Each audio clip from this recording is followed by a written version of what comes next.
The autumn rain hammered against the windows of Raven's Hollow Castle like angry fists demanding entry. Inside the grand ceremonial hall, Prince Alexander Volkov stood before a massive mirror, adjusting his military dress uniform with the practiced precision of someone who had worn such finery since childhood.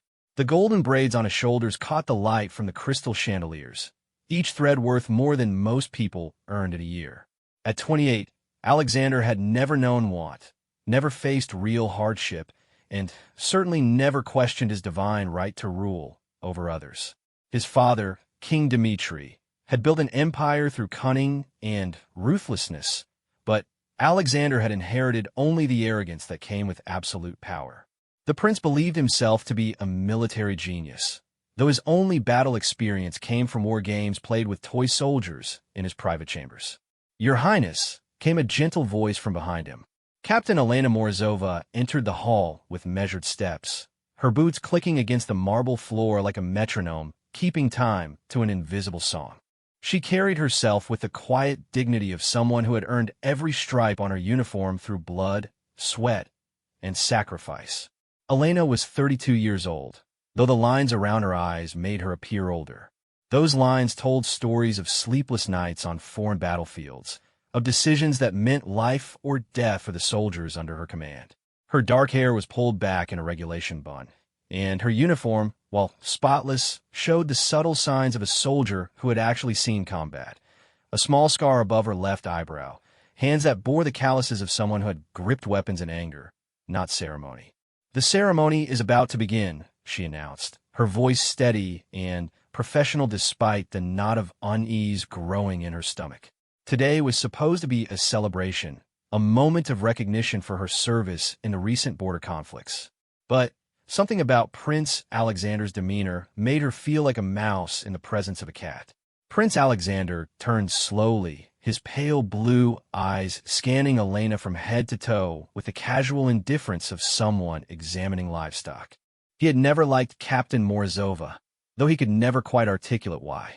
Perhaps it was the way other officers spoke of her with genuine respect, or how soldiers would follow her into hell without question. Perhaps it was simply that her very existence reminded him of his own inadequacies. "Ah yes, our decorated war hero," he said, his voice dripping with sarcasm that Elena pretended not to notice. "Tell me, Captain, what exactly did you do to earn this recognition?" Elena's jaw tightened almost imperceptibly. She had faced enemy fire, led rescue missions behind enemy lines, and saved countless lives through tactical brilliance and personal courage. But she knew better than to recite her accomplishments to someone who viewed military service as a game. "I serve my country and my king, Your Highness," she replied simply. The prince laughed, a cold sound that echoed off the vaulted ceiling. "How refreshingly modest. Though I must say, I find it curious that a mere captain should receive such honors. In my experience, medals are often given to compensate for other deficiencies." Around them, court officials and military personnel began filing into the hall for the ceremony. Among them was General Viktor Petrov, Elena's former commanding officer and mentor. The grizzled veteran had insisted on attending despite his recent retirement, claiming he wouldn't miss seeing one of his finest soldiers receive the recognition she deserved. General Petrov was a man carved from granite and tempered by decades of service. At 65, he moved with the careful precision of someone whose body bore the accumulated damage of a lifetime spent in uniform. His left leg had been shattered by shrapnel in the Caucasus campaign, leaving him with a permanent limp that he wore like a badge of honor. As the ceremony began, Elena stood at attention while a court herald read the citation for her Medal of Valor. The words seemed to float in the air like incense. Extraordinary courage under fire, tactical brilliance in the face of overwhelming odds, selfless devotion to duty. Each phrase represented moments of terror, split-second decisions, and the weight of responsibility for other people's lives. Prince Alexander listened with growing irritation. The more heroic Elena's actions sounded, the more his own lack of real military experience stung like an infected wound. He had graduated from the Royal Military Academy with highest honors, but those honors had been purchased with his father's influence, not earned through merit. When the herald finished reading, it was time for the prince to present the medal. This was meant to be the highlight of the ceremony, the moment when royal approval blessed military excellence. Instead, Alexander saw an opportunity to assert his dominance over someone he viewed as an upstart. Elena stepped forward and knelt as protocol demanded. The Medal of Valor was a thing of beauty, gold and silver intertwined in intricate patterns, suspended from a ribbon that bore the colors of the royal house. It represented the highest honor a soldier could receive for combat actions, traditionally reserved for those who had demonstrated extraordinary courage in the face of mortal danger. Prince Alexander took the medal from its velvet cushion, feeling the weight of it in his palm. For a moment, silence filled the hall except for the sound of rain against the windows. Then, instead of placing the medal around Elena's neck as tradition demanded, he paused. "You know," he said conversationally, his voice carrying clearly through the hushed hall, "I've been thinking about this award, about whether someone of your background truly deserves such recognition." Elena remained kneeling, her eyes fixed on the marble floor, but every muscle in her body tensed. Around the hall, she could hear the subtle intake of breath from witnesses who sensed something terrible about to happen. After careful consideration, Prince Alexander continued, enjoying the absolute power of the moment, "I have decided that this medal was awarded in error. Guards, escort Captain Morozova from the premises. She is no longer welcome in this castle." The words hit Elena like physical blows.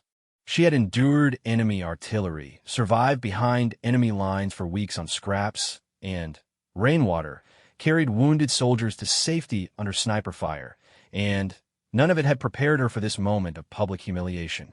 General Petrov stepped forward, his face flushed with rage. "Your Highness, with respect, this is unprecedented. Captain Morozova earned that medal through actions that saved dozens of lives.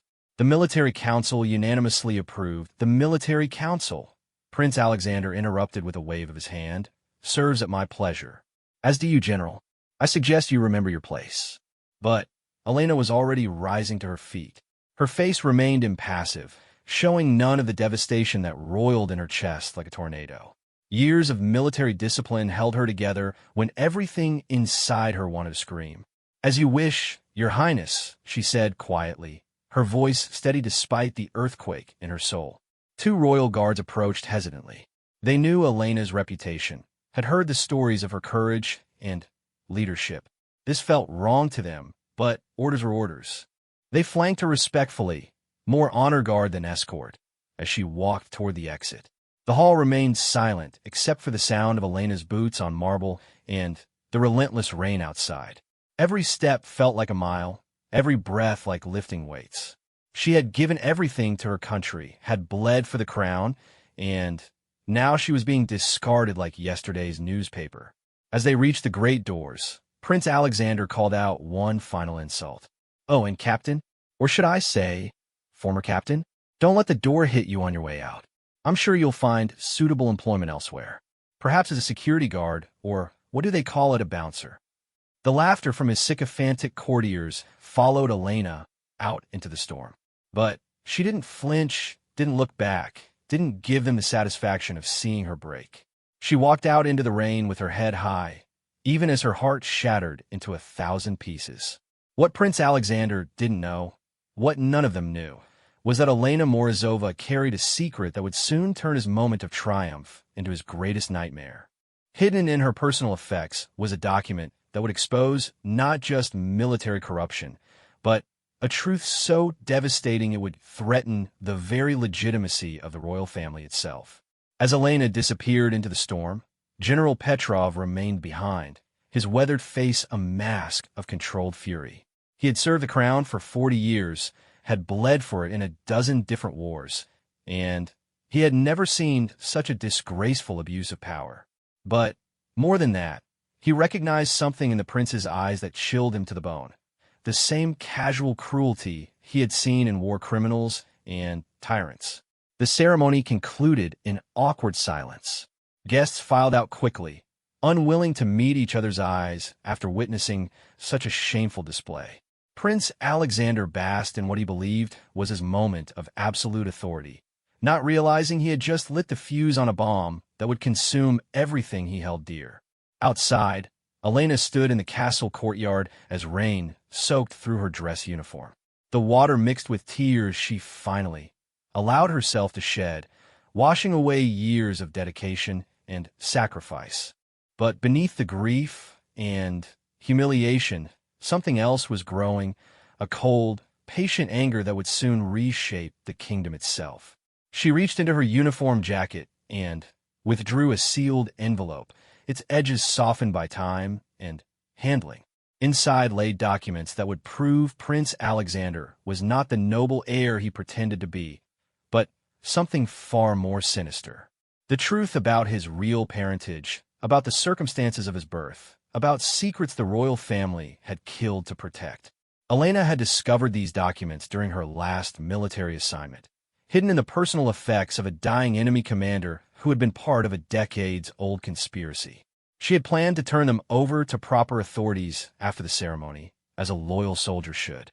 But loyalty, she now realized, was a luxury she could no longer afford.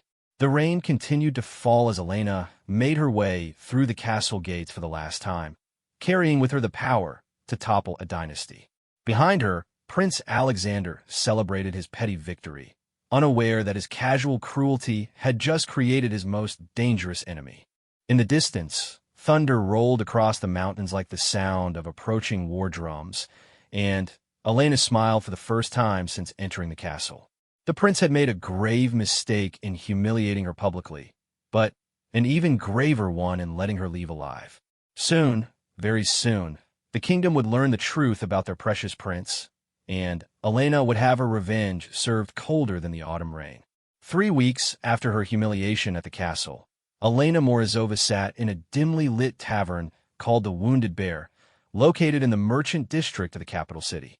The establishment served as an unofficial meeting place for retired soldiers and military contractors, men and women who had given their youth to various wars but found themselves forgotten by the very nation they had served. The tavern's owner, a former artillery sergeant named Boris Khrushchev, had lost his right arm in the siege of Vladikavkaz, but had gained something more valuable, a network of contacts spanning the military, intelligence services, and criminal underworld. Boris poured Elena another glass of vodka, his movements practiced despite his disability. "You look like hell, Captain," he said quietly, using her former rank out of respect. Word's gotten around about what happened at the castle. Most folks think the prince lost his mind. Elena stared into her glass, watching the clear liquid reflect the tavern's dim lighting. She had spent 3 weeks in this same chair, drinking away the pain and trying to decide what to do with the explosive information she carried. The documents remained hidden in her small apartment, sealed away like a loaded weapon waiting for the right moment to fire. "Maybe he did lose his mind," she replied. "Or maybe he just showed his true nature for the first time." At a nearby table, General Petrov sat with 3 other retired officers, their voices low but their anger evident. Since the ceremony, word had spread throughout the military community about Elena's treatment. Younger officers looked up to her as a role model, while veterans respected her combat record. The prince's actions had created ripples of discontent that were growing into waves of outright disgust. "It's not just about Elena," growled Colonel Marcus Webb, a scarred veteran of the African campaigns. "It's about what this represents. We risk our lives for this country, and some pampered prince treats us like disposable toys." General Petrov nodded grimly. Since retiring, he had learned disturbing things about Prince Alexander's behavior. Instances of cruelty towards servants, financial corruption within his personal staff, and a pattern of vindictive behavior toward anyone who challenged his authority. The medal incident was simply the most public display of the prince's true character. "Something needs to be done," whispered Major Sarachun, an intelligence officer who had served in the Far East conflicts. "But what can we do? He's next in line for the throne." Elena overheard their conversation and felt something stir in her chest. She reached into her jacket and felt the outline of the envelope containing Prince Alexander's secrets. Perhaps it was time to stop drinking and start fighting back. She stood and walked over to their table, the alcohol making her movements slightly unsteady, but her resolve crystal clear. "May I join you?" The officers welcomed her with respectful nods. These were people who understood sacrifice, who had earned their positions through merit rather than birthright. In their eyes, Elena saw the same mixture of anger and frustration that burned in her own heart. "I've been thinking," Elena began carefully, "about what the prince said during the ceremony, about my background not being suitable for such honors." General Petrov's face darkened. "Your background is exemplary, Elena. Don't let that spoiled brat's words poison your mind." Elena smiled grimly. "Oh, I'm not questioning my background, General. I'm questioning his."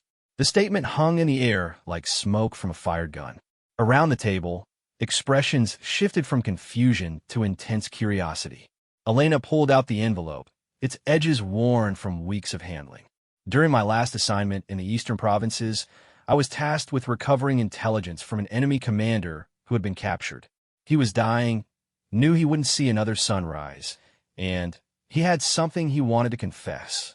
She opened the envelope carefully, revealing several documents written in both the local language and Old Church Slavonic. The papers looked official, bearing seals and signatures that spoke of governmental authority. "This commander told me he had been part of a conspiracy 30 years ago, back when the current king was still a prince himself.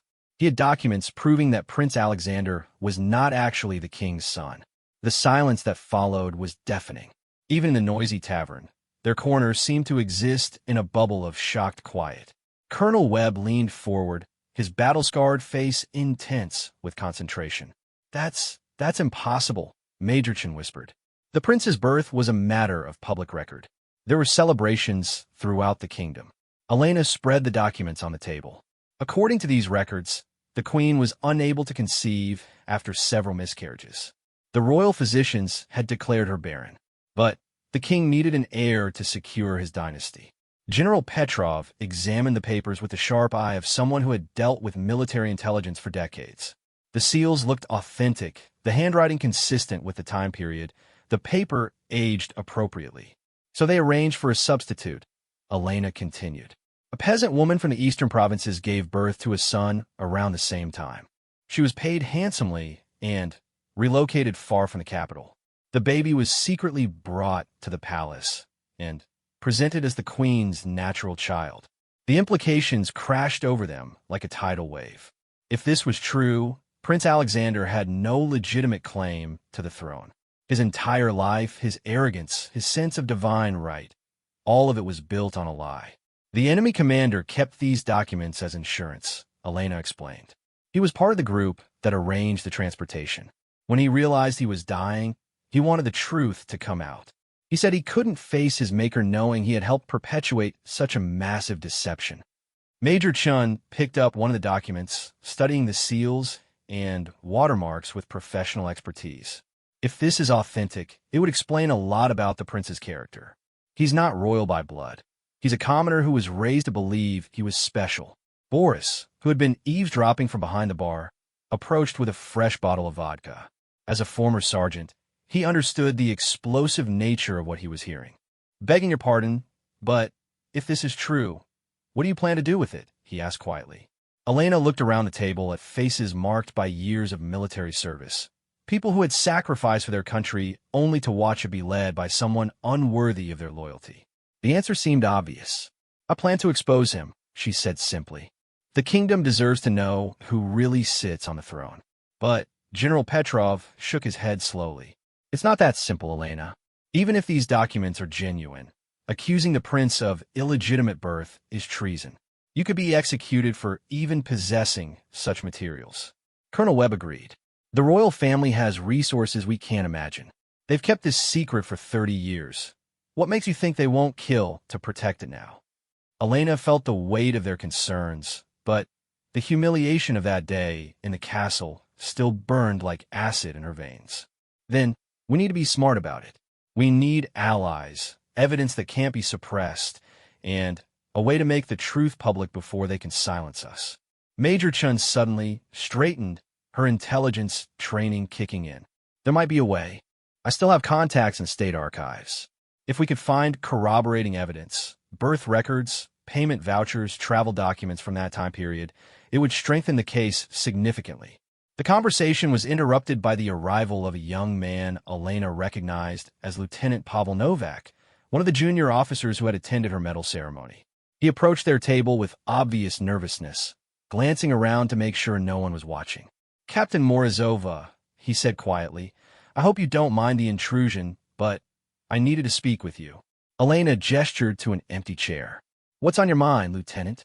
Pavel sat down heavily, his youthful face bearing an expression of moral conflict that reminded Elena of herself at his age. "It's about what happened at the ceremony. Word has spread throughout the junior officer corps, where we're not happy about how you were treated." "And?" prompted General Petrov. "There's talk of submitting a formal petition to the king, asking for the prince's decision to be reviewed. Several dozen officers are willing to sign it, despite the personal risk." Elena felt a surge of warmth despite the cold revenge that had been growing in her heart. These young officers were willing to risk their careers to support someone who had been publicly humiliated. It reminded her why she had chosen military service in the first place: the brotherhood, the loyalty, the shared commitment to something greater than personal ambition. But it also crystallized her resolve to expose Prince Alexander's true nature. These young people deserved better leadership than a pretender who abused his borrowed authority. "I appreciate the gesture, Lieutenant," she said carefully, "but formal petitions might not be the most effective approach." She looked around the table at the assembled veterans, each one representing decades of military experience and contacts throughout the system. An idea was beginning to form, dangerous but potentially devastating to their target. "What if we approached this differently?" she continued. "What if instead of demanding justice for one wronged officer, we exposed the fundamental illegitimacy of the entire royal succession?" Lieutenant Novak's eyes widened as he began to understand the implications. "You're talking about revolution." "I'm talking about truth," Elena corrected. "The kingdom is built on the principle that royal blood carries divine authority.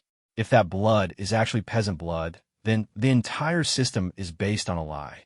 General Petrov leaned back in his chair, his weathered face thoughtful.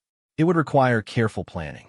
We'd need irrefutable proof, multiple sources of evidence, and a way to disseminate the information before they could suppress it." Major Chun was already thinking tactically. "We need to coordinate with journalists, opposition politicians, maybe even foreign diplomats who could verify the documents independently." Boris refilled their glasses, his one good hand steady despite the magnitude of what he was hearing. "You're talking about bringing down a government. Even if you succeed, there'd be chaos. Civil war, maybe." Elena felt the weight of that possibility, but when she closed her eyes, she could still hear Prince Alexander's mocking laughter echoing through the ceremonial hall. She could still feel the humiliation of being escorted out like a common criminal after giving everything to her country. "Sometimes," she said quietly, "chaos is better than injustice. Sometimes the truth is worth any price." Around the table, 5 military veterans and 1 young officer stared at documents that could reshape history. Outside, snow had begun to fall, covering the capital in pristine white that would soon be stained by the conflict to come. Elena carefully gathered the papers and returned them to their envelope. "I need time to think about this, to plan properly. But I want everyone to understand, if we do this, there's no going back. We'll either expose the truth or die trying." One by one, they nodded their agreement. In that moment, a conspiracy was born that would either liberate a kingdom or destroy them all. The only certainty was that Prince Alexander's moment of casual cruelty had created enemies who possessed the power to end his world. As they prepared to leave, Elena felt something she hadn't experienced since that terrible day at the castle. Hope. Not for personal vindication, but for something much larger. The chance to give her country a future built on truth rather than lies, on merit rather than false birthright. The prince had taken her medal, her rank, and her honor. Soon, she would take something far more precious from him, the crown that was never rightfully his to wear. 2 months had passed since the secret meeting at the Wounded Bear, and Elena's apartment had been transformed into the headquarters of a growing resistance movement. Maps covered her walls, showing locations of military installations, government buildings, and key communication networks throughout the capital.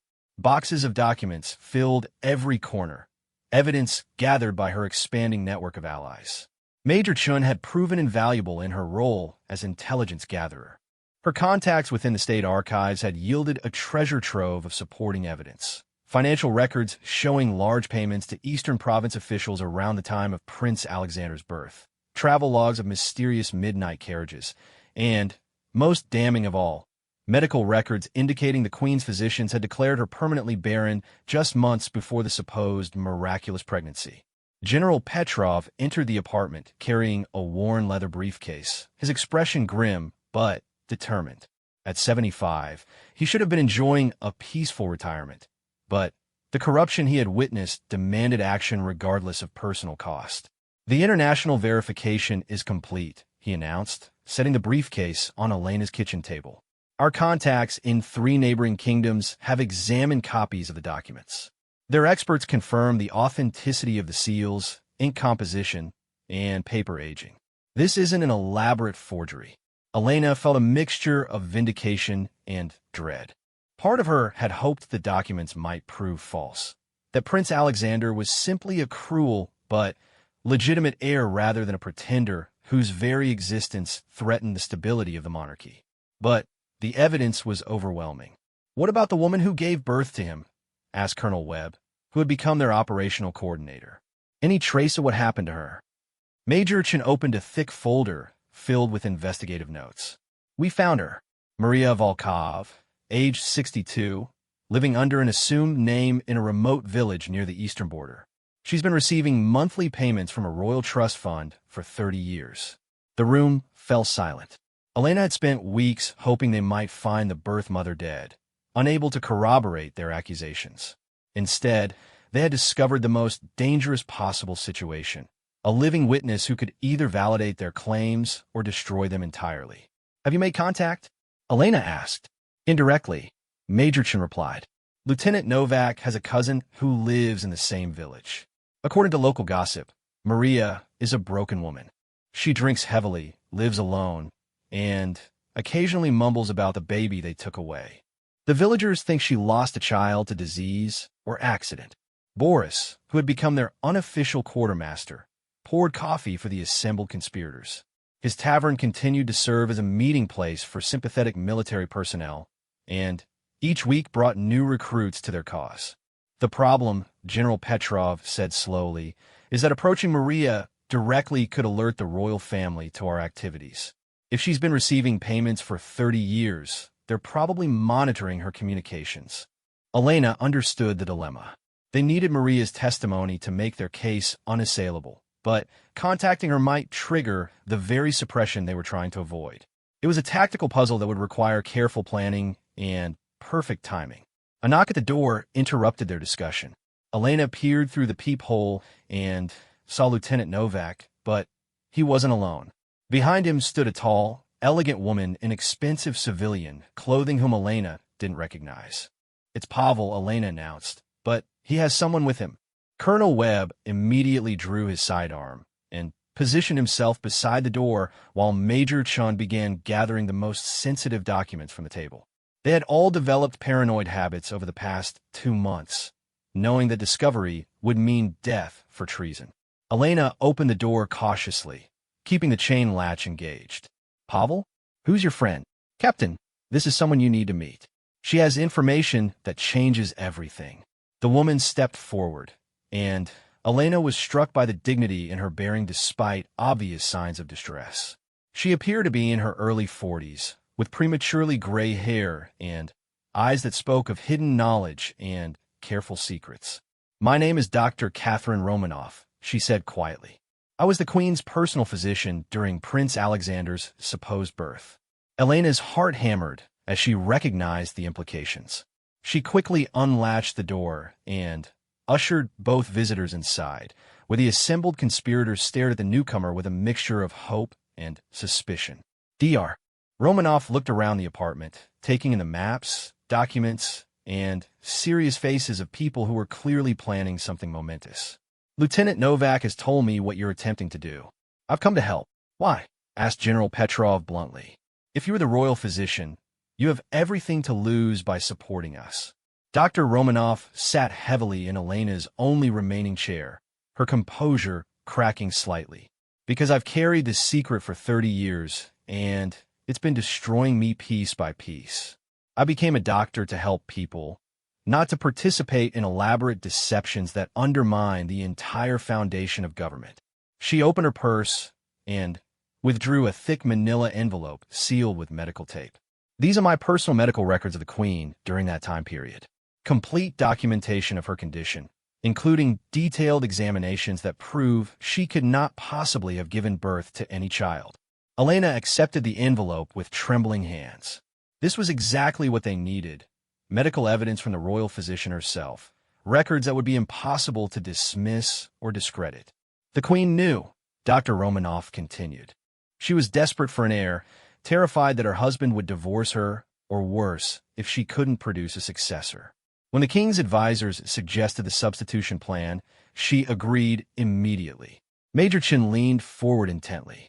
What exactly happened? We have pieces of the story, but we need the complete picture.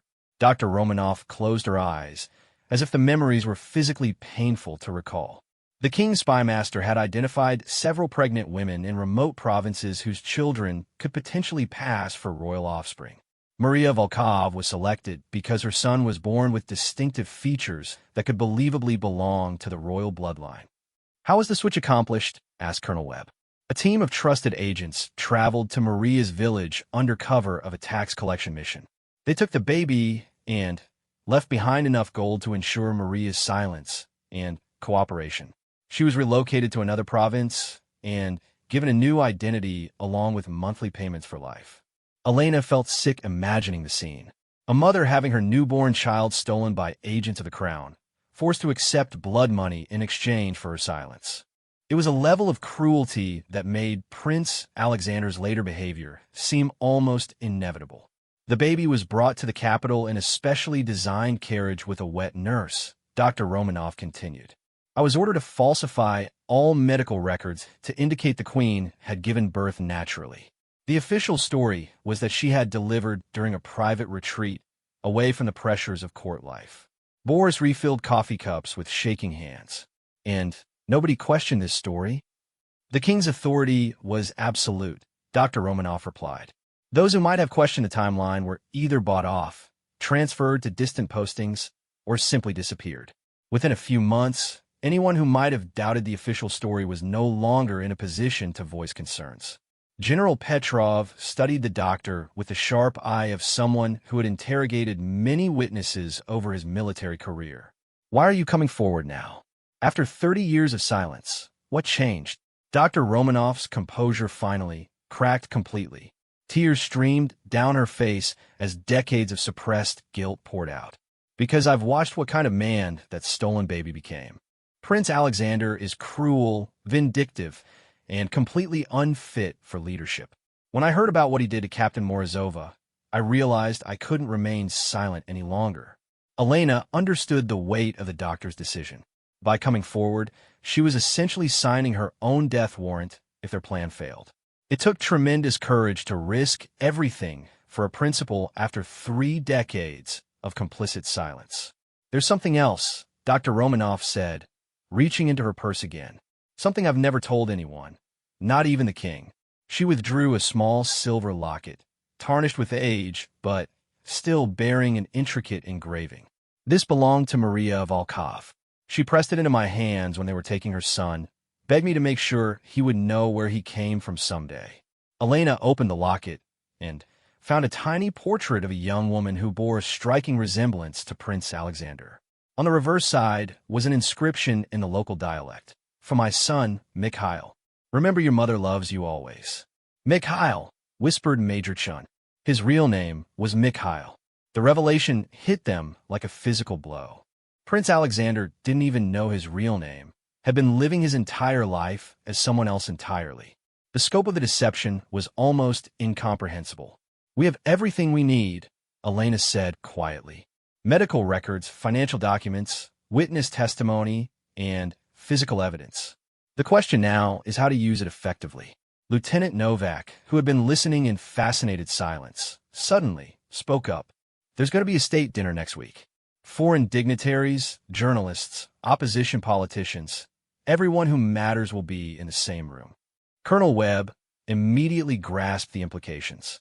If we could somehow make this information public during that dinner in front of international witnesses, it would be impossible to suppress. Elena began pacing her small apartment, her tactical mind analyzing possibilities and obstacles. They needed a plan that would expose the truth before the royal family could react, something dramatic enough to capture public attention, but carefully orchestrated to maximize impact. "We need inside help," she mused. "Someone with access to the palace during the dinner, someone who could coordinate our revelation at exactly the right moment." Dr. Romanoff raised her hand tentatively. "I'm still the royal physician. I'm expected to attend all state functions in case of medical emergencies. I could provide access." General Petrov nodded approvingly. "And I still have contacts among the diplomatic corps. If we briefed friendly foreign ambassadors beforehand, they could ensure the story reaches international media regardless of domestic suppression efforts." Elena felt the pieces of a plan beginning to come together. It would be dangerous, requiring precise timing and absolute commitment from everyone involved. But if they succeeded, they would expose one of the greatest royal deceptions in history and potentially free their kingdom from illegitimate rule. "We have 1 week," she announced. 1 week to prepare for the most important mission any of us has ever undertaken. We're not just fighting for personal vindication anymore. We're fighting for the truth that our entire nation deserves. Around the room, heads nodded in grim determination. They were about to attempt something that would either liberate their country or get them all killed. But after months of careful preparation, they finally had the tools and opportunity to reveal Prince Alexander's shocking secret to the world. Elena looked at the locket in her hand, thinking about a mother who had lost her child to royal ambition 30 years ago. Soon, very soon, that child would learn his true identity, and the kingdom would discover that their prince was nothing more than a stolen peasant boy who had been raised to believe he was chosen by divine right. The state dinner would change everything, one way or another. The evening of the state dinner arrived with unusual warmth for late autumn, as if the kingdom itself was holding its breath for what was about to unfold. Inside the grand palace, servants scurried through corridors preparing for the most important diplomatic gathering of the year. Representatives from 12 nations would dine with the royal family, while journalists and political observers documented every detail for history. Elena stood in the service tunnel beneath the palace's main dining hall, her heart pounding with nervous energy. She wore the black uniform of palace security, complete with identification papers that Dr. Romanoff had somehow procured through her medical connections. The disguise would allow her to move freely through restricted areas without attracting attention. Through her earpiece, she heard the calm voice of Major Chen coordinating their operation from a van parked 3 blocks away. "All units report status. Position 1 ready," came Colonel Webb's voice from his location near the main kitchen, where he posed as a catering supervisor. Kitchen staff briefed and standing by. "Position 2 ready," reported General Petrov from the diplomatic reception area, where his old friendships with foreign ambassadors had secured him an invitation as an honored guest. "International observers are in place and prepared." "Position 3 ready," whispered Lieutenant Novak from the Palace Communications Center, where a sympathetic technician had granted him access to the building's audio and video systems. "Broadcasting equipment tested and operational." Elena checked her watch. In 30 minutes, King Dmitri would rise to offer the traditional toast, welcoming foreign guests to the kingdom. That moment, when every person in the dining hall would be standing with raised glasses, when cameras would be focused on the head table, would be their opportunity to change history.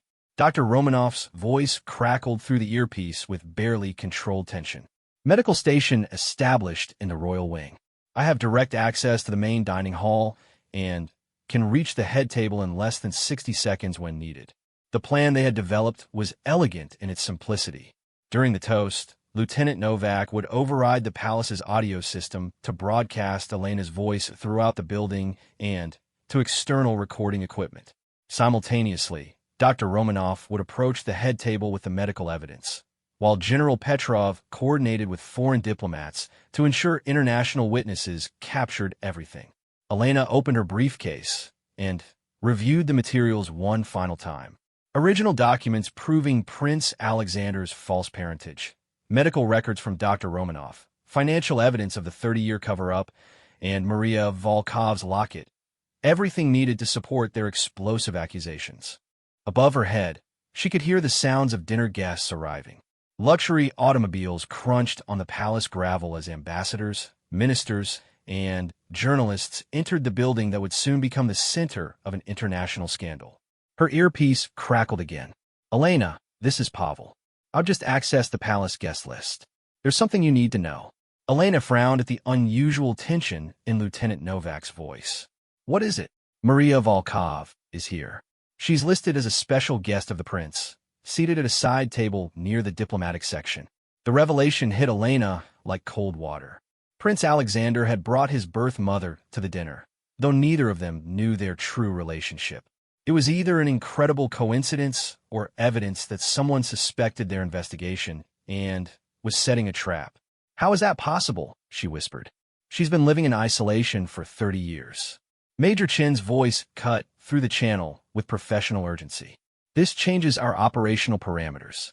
If Maria is present, we can potentially get direct testimony during the revelation. But it also increases the risk of immediate retaliation." Elena made a quick tactical decision. "We proceed as planned. If anything, having Maria present strengthens our case. Real-time identification from the birth mother would make denial impossible." Through the building's ventilation system, she could hear the sounds of dinner conversation growing louder as wine loosened tongues and diplomatic pleasantries gave way to more substantial discussions. According to their intelligence, tonight's dinner was particularly important because the king planned to announce new military alliances that would affect the entire region. Dr. Romanov's voice returned to the channel.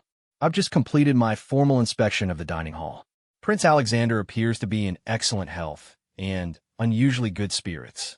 He's been drinking heavily and seems to be enjoying the attention from foreign dignitaries." Elena smiled grimly. The prince's good mood was about to be permanently destroyed. After months of planning and preparation, they were minutes away from exposing the greatest royal deception in the kingdom's history. "5 minutes to toast," announced Major Chen. "All units prepare for execution." Elena climbed through the service tunnel toward the dining hall's main access point.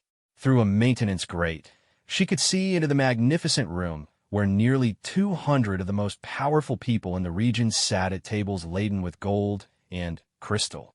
At the head table, King Dmitri sat with quiet dignity beside his queen, both of them unaware that their life's greatest secret was about to be revealed. Prince Alexander lounged in his chair with the casual arrogance of someone who had never faced real consequences for his actions.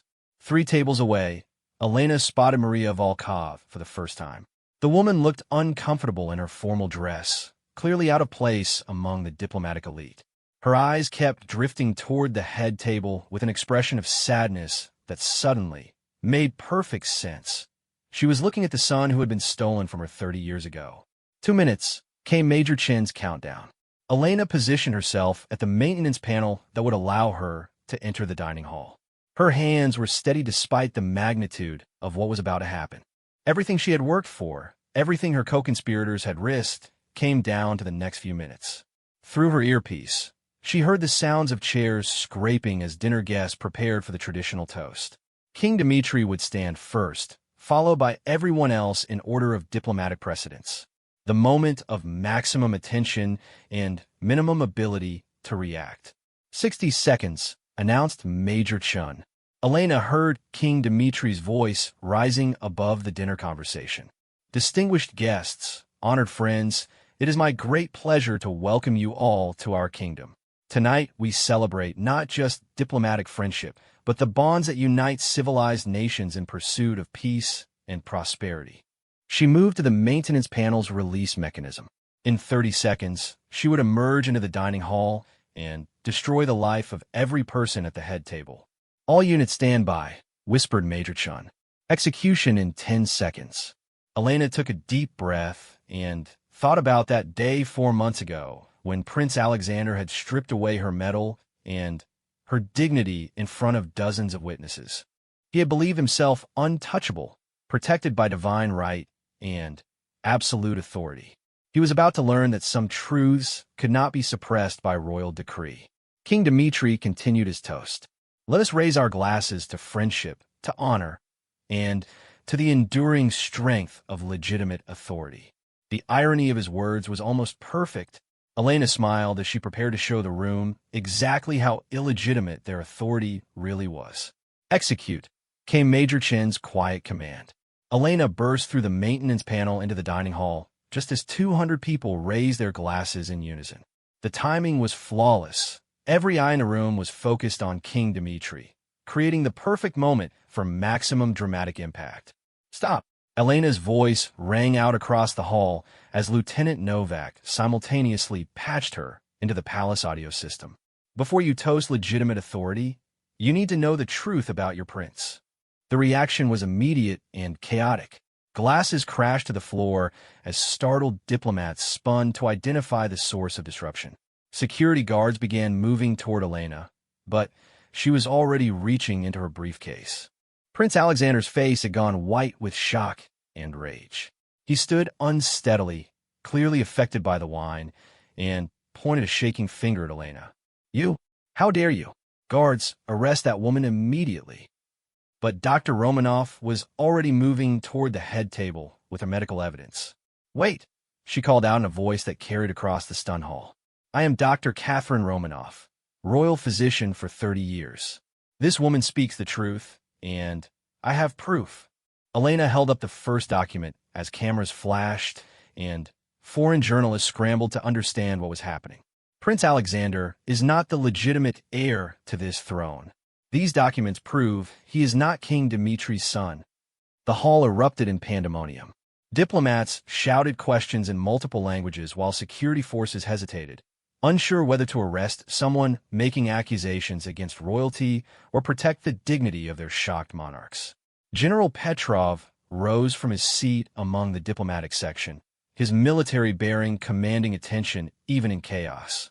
As a decorated general who has served this crown for 40 years, I call upon everyone present to hear this evidence before taking any action.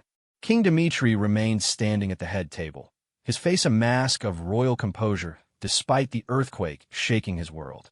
But Elena could see the fear in his eyes, the fear of someone whose greatest secret was being exposed before international witnesses. Elena pulled out Dr. Romanov's medical records and held them high. The queen was medically unable to give birth. Prince Alexander is the son of a peasant woman named Maria Volkov, stolen as a baby and presented as royal heir. At the mention of her name, Maria Volkov suddenly stood up from her table, her face a mixture of confusion and dawning recognition.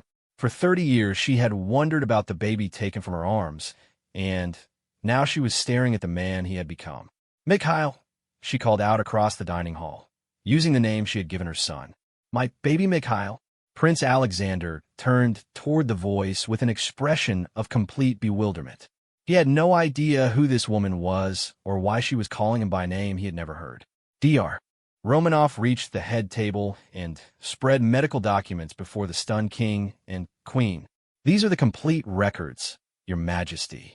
Every examination, every consultation. The queen could not possibly have given birth to any child. Elena pulled out Maria's silver locket and held it up so the entire hall could see. This locket belonged to Prince Alexander's real mother. Inside is a portrait and an inscription to her son Mikhail, written in her own hand. The room fell into shocked silence as the magnitude of the revelation sank in. Foreign ambassadors stared in fascination while palace security stood frozen, unsure how to respond to accusations that threatened the very foundation of the monarchy. Prince Alexander looked from Elena to Maria to Dr. Romanov, his world crumbling around him like a castle built on sand. Everything he had believed about himself, every assumption about his divine right to rule, was being systematically destroyed before an international audience. This is lies, he screamed, his voice cracking with desperation. Treasonous lies. I am the legitimate prince of this kingdom. But Maria Volkov was already walking toward the head table, tears streaming down her face as she approached the son who had been stolen from her 30 years ago. The resemblance was unmistakable now that she stood close to him. The same eyes, the same jawline, the same gesture of running fingers through hair when nervous. "Mikhail," she whispered, reaching out to touch his face. "My little boy, I never stopped loving you."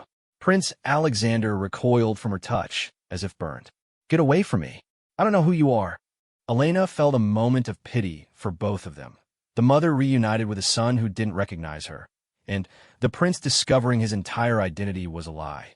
But then she remembered his cruelty during the medal ceremony, and her sympathy hardened into resolve.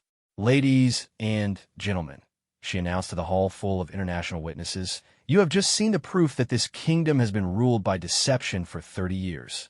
Prince Alexander has no legitimate claim to the throne because he is not of royal blood." The diplomatic and media firestorm that followed would reshape the political landscape of the entire region. But at that moment, Elena felt only the satisfaction of truth finally revealed and justice finally served. 6 months after the explosive revelation at the state dinner, Elena Morozova stood in the same ceremonial hall where her humiliation had begun, but now everything was different. Sunlight streamed through the tall windows, illuminating walls that had been stripped of Prince Alexander's portraits and royal insignia. The kingdom was in the midst of a constitutional crisis that would reshape its government forever. King Dmitri had abdicated within hours of the dinner revelation, unable to maintain his authority once the international community demanded answers about his illegitimate heir. Queen Isabella had retreated to a private estate, her health broken by the exposure of secrets she had carried for 3 decades. The crown now sat in legal limbo, while constitutional scholars debated the succession. Elena herself had been restored to her rank and awarded the Medal of Valor she had been denied, but the honor felt hollow compared to the larger victory of exposing governmental corruption. Today she wore her dress uniform not for ceremony, but for the final confrontation with the man who had once humiliated her so casually. The former Prince Alexander sat in the witness chair of a military tribunal, his royal finery replaced by simple civilian clothing. At 31, he looked older than his years, the weight of discovering his true identity having carved new lines around his eyes. The arrogance that had once defined him had been replaced by something far more complex: confusion, anger, and a desperate search for understanding. General Petrov presided over the tribunal as senior military authority, his weathered face impassive as he reviewed the charges. The accused stands before this tribunal charged with abuse of military authority, misappropriation of royal privilege, and conspiracy to maintain fraudulent identity. How do you respond to these charges? Alexander looked up with eyes that held neither the cruelty Elena remembered nor the divine certainty of inherited nobility. I respond that I was as much a victim of this deception as anyone else. I lived my entire life believing I was someone I wasn't. Dr. Romanov sat in the witness section, her testimony having already established the medical impossibility of Alexander's claimed birth. The former royal physician had been granted immunity in exchange for her cooperation, though the guilt of 30 years' silence had aged her visibly. "The tribunal recognizes," General Petrov continued, "that you are not responsible for the circumstances of your birth or the deception surrounding it. However, your actions as an adult, particularly your abuse of military personnel and misuse of royal authority, remain your responsibility." Elena was called to testify about the medal ceremony that had started everything. As she described that day's humiliation, she watched Alexander's face carefully. The man who had once mocked her service now looked genuinely ashamed, though whether from remorse or simply the destruction of his world was impossible to tell. "Captain Morozova," asked Colonel Webb, who served as military prosecutor, "in your professional opinion, did the accused demonstrate the qualities of leadership appropriate to his claimed position?" Elena considered her answer carefully. "He demonstrated the behavior of someone who had never earned authority through merit, who had never faced real consequences for poor decisions.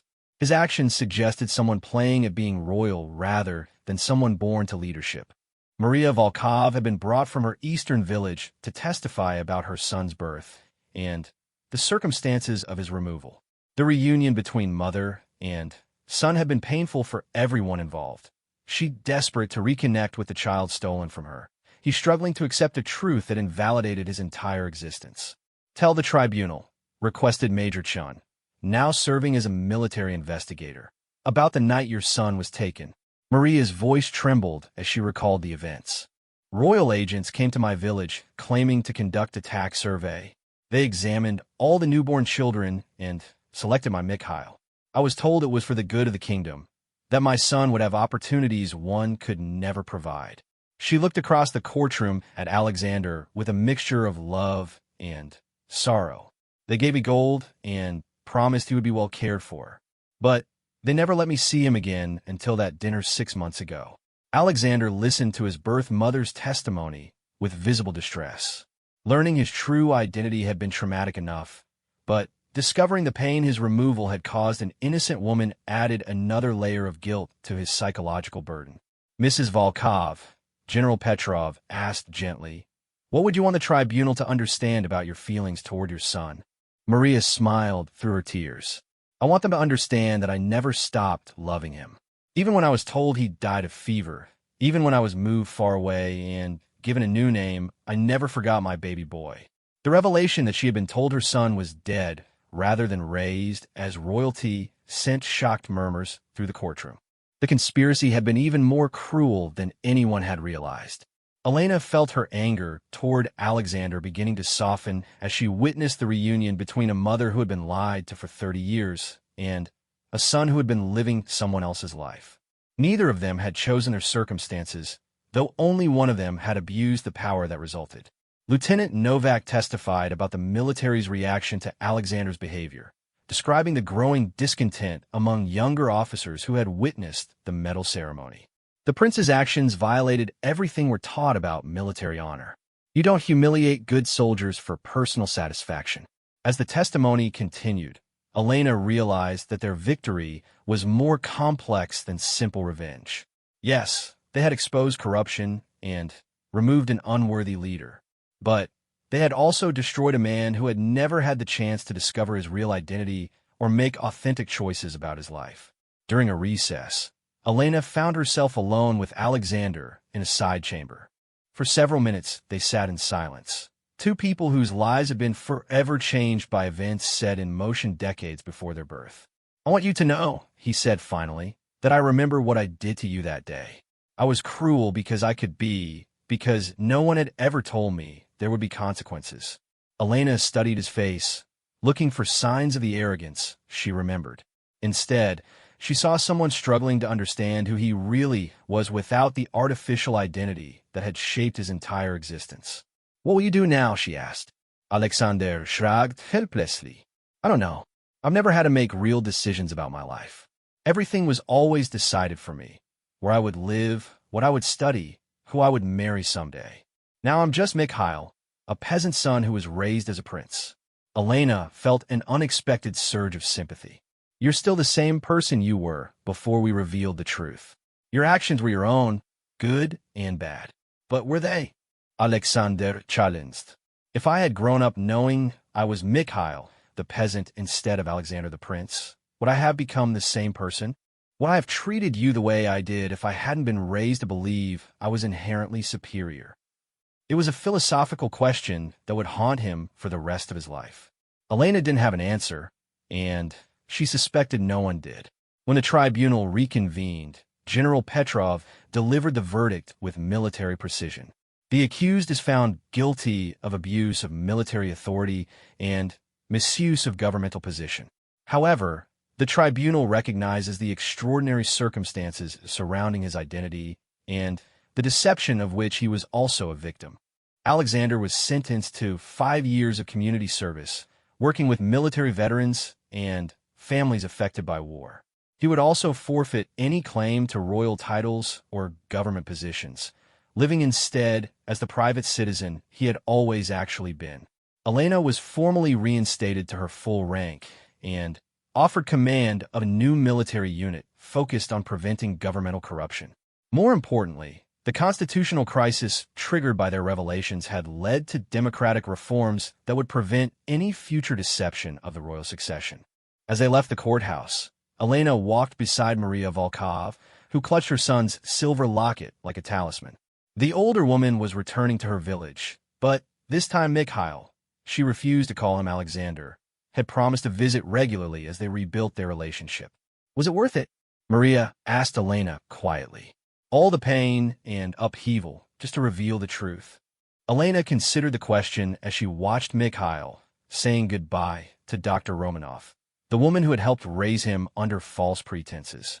The kingdom was more democratic now, but also more unstable. The truth had been revealed, but at the cost of tremendous social disruption. Yes, she said finally, because lies always collapse eventually. It's better to face the truth deliberately than have it destroy everything unexpectedly. 6 months later, Elena received a letter from Mikhail, written from a small town where he was working with military veterans. His handwriting was careful, like someone learning to express himself authentically for the first time. Dear Captain Morozova, the letter began.